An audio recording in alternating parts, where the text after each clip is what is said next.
Ética e Política, por Renato Janine Ribeiro.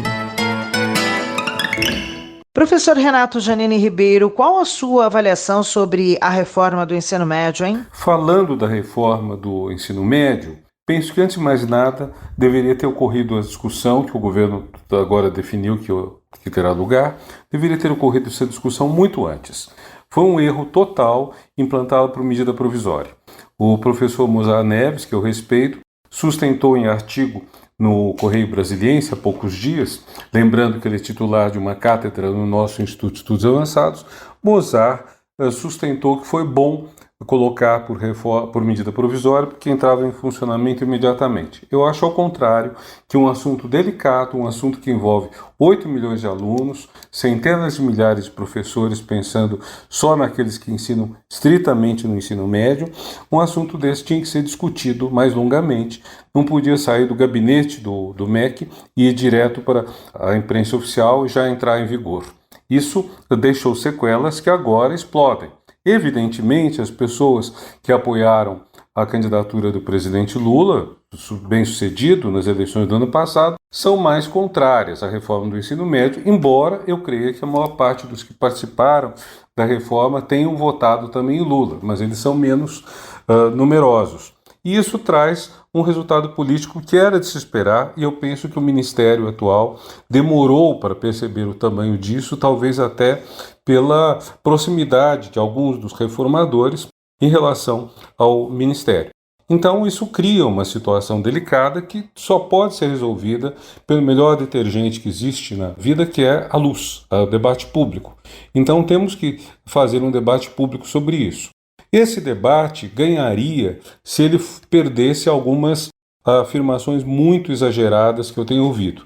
Por exemplo, eu ouço atacarem a reforma, tanto dizendo que ela dá dinheiro aos institutos empresariais de apoio à educação básica, que eles seriam pagos para fornecer mesmo produtos para a reforma, quanto exatamente o inverso, que eles dariam dinheiro para secretarias estaduais promoverem a reforma. É bom quem critica definir se as instituições, se os institutos empresariais estão ganhando ou pagando, porque são duas ações contrárias. Numa você recebe dinheiro e noutra você dá dinheiro. Isso mostra como que a situação está tensa. A situação está muito tensa e precisa então de um debate mais claro. Professor, que outros pontos negativos tiveram esta reforma, hein? Na reforma, além do modo que foi péssimo de ser adotado, também temos pelo menos outros problemas que são, primeiro, o fato de que espanhol deixou de ser de oferta obrigatória nas escolas. Voltou a ser como era antes, que não era obrigatório. O ministro está dizendo entornar de novo a oferta de espanhol obrigatória. Veja, não quer dizer que os alunos tenham que se matricular em espanhol, mas que eles têm que ter na grade a possibilidade de espanhol. Filosofia e sociologia também foram retirados, o que é muito grave, porque filosofia é uma porta extraordinária para discutir ética no ensino médio, para discutir ciências, os fundamentos das ciências, e para discutir também, por que não, as bases não partidarizadas da política. Sociologia é fundamental para as pessoas entenderem o que é uma sociedade estratificada, uma sociedade com desigualdade, com injustiça social, com miséria. E, finalmente, temos o problema de que várias matérias perderam horas. Português perder horas, matemática perder horas. Isso é absolutamente escandaloso.